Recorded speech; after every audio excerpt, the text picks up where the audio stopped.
February 26th, 2024. Taiwan wakes up to find its internet running at half speed.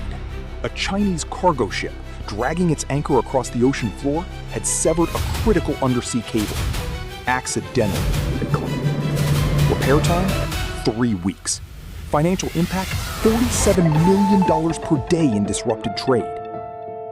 That wasn't the first. It won't be the last. In the past 18 months, 12 submarine cables have been mysteriously damaged. And here's what should terrify you.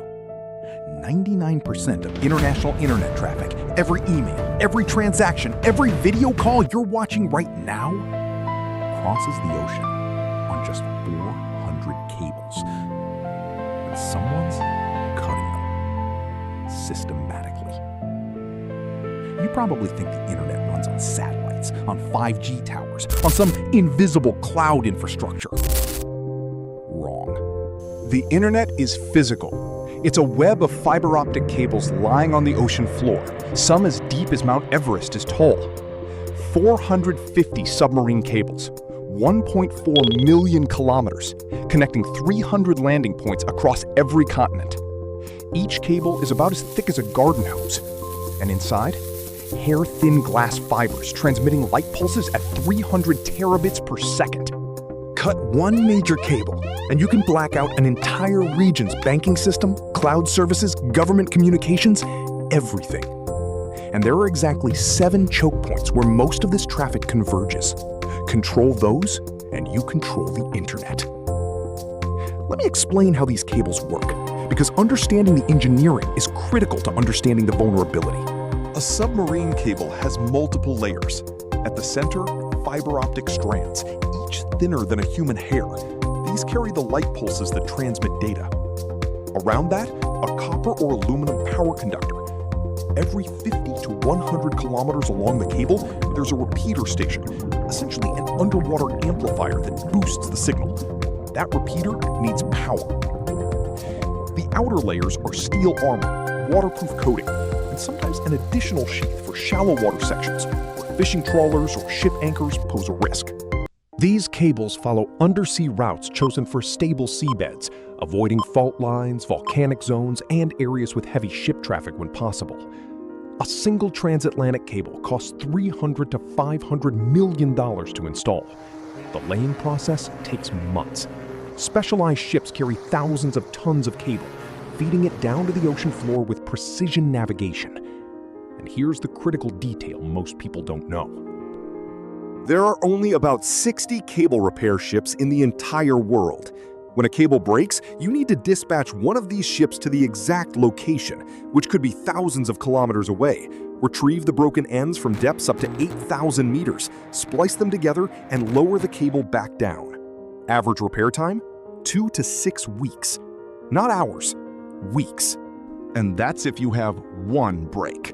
If you have multiple simultaneous cuts, you're looking at months of disruption. Now here's the part that should make your blood run cold. Under international law, deliberately cutting a submarine cable is technically illegal, covered under the 1884 Convention for the Protection of Submarine Telegraph Cables. But here's the loophole. If you accidentally drag an anchor across a cable route, or if you claim a fishing trawler accidentally snagged a cable, or if your underwater maintenance robot accidentally damaged infrastructure, there's almost no enforcement mechanism, especially in international waters beyond any nation's 200 nautical mile exclusive economic zone. Who prosecutes? Which court has jurisdiction? What's the penalty?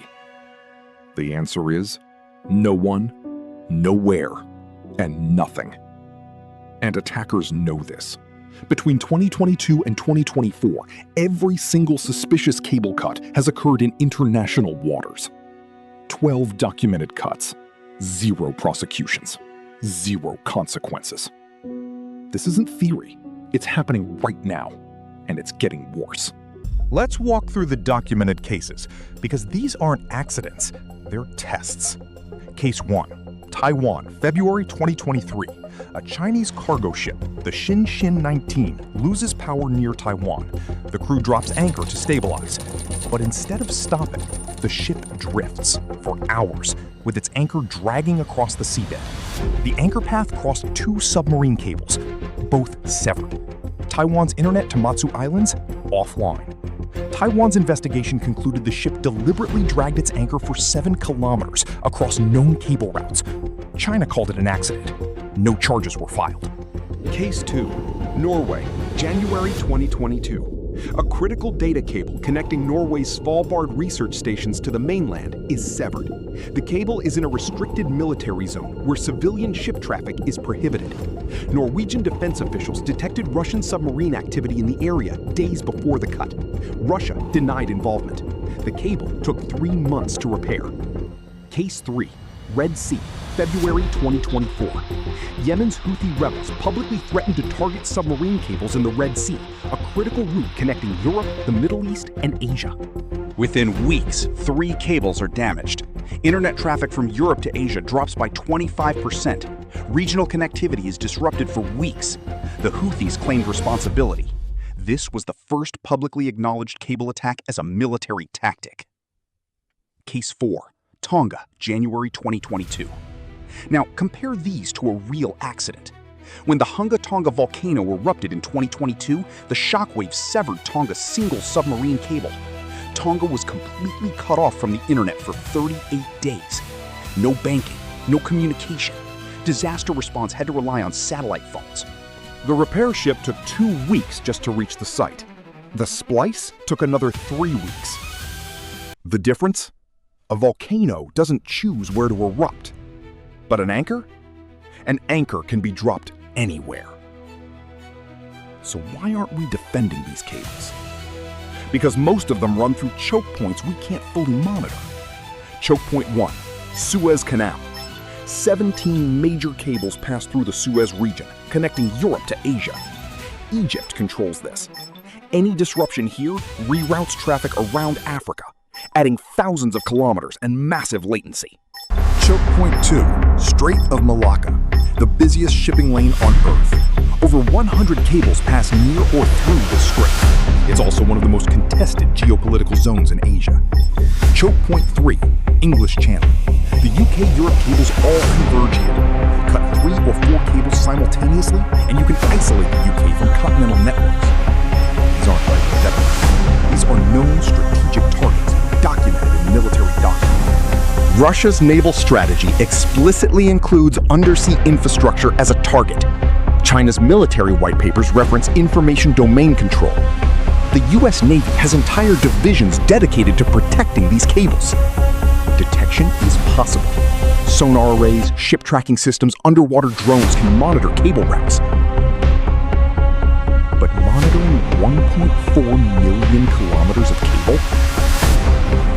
It's economically and logistically impossible. A single underwater monitoring station costs $50 to $100 million. You'd need thousands of them. No country has that budget. Which means attacking is free. Defending is impossible. That's the ultimate asymmetric warfare. So what's the endgame here? What we're seeing is a new form of warfare. Invisible, deniable, and devastating. Taiwan is surrounded by cables. Cut 3 or 4 strategically, and you can isolate the island digitally before a single missile is fired. NATO depends on transatlantic cables for military coordination. Russia knows this. During the Ukraine conflict, NATO deployed additional naval patrols specifically to protect undersea cables. The internet feels like a cloud, like something abstract and everywhere. But it's not. It's physical. It's vulnerable. And it's under attack. 400 cables, 60 repair ships, 0 accountability. The cable war isn't coming. It's already here. We're just not calling it that yet. This is the invisible infrastructure I wrote about, the critical systems we never see until someone cuts them. Link in the description. Next week, data centers. You think AI runs on electricity? Wrong. AI runs on water. 2 billion gallons per year. And we're running out. This is Global Blueprint. Subscribe if you want to understand the systems that actually control the world. See you next Friday.